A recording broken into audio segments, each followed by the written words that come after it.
حضرت عمر بن عبدالعزیز رحمۃ اللہ علیہ جو پہلی صدی کے آخر میں خلیفہ بنے، جن کو عمر ثانی کہا جاتا ہے، جنہوں نے ایسا عدل و انصاف قائم کیا کہ دنیا اس طرح کا عدل و انصاف قائم نہیں کر سکی، اور نہ ہی دنیا اس طرح کا عدل و انصاف دیکھ سکی ہے۔ یہ عمر بن عبدالعزیز رحمۃ اللہ علیہ،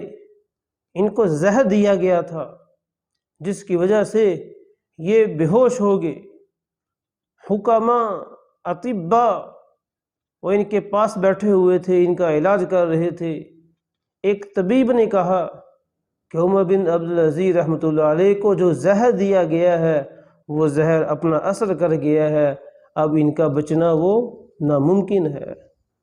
حضرت عمر بن عبدالعزیز رحمۃ اللہ علیہ آنکھیں کھولی، فرمانے لگے کہ دیکھو،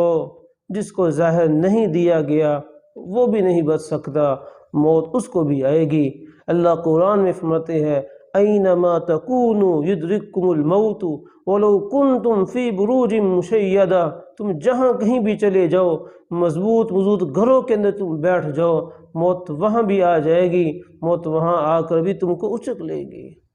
اور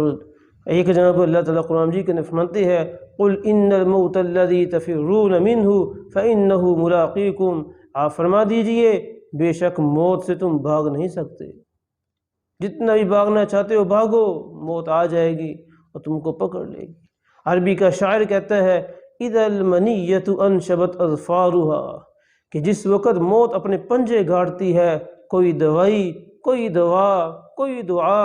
اور کوئی بھی تعویذ، کوئی بھی دم درود وہ کام نہیں آتا۔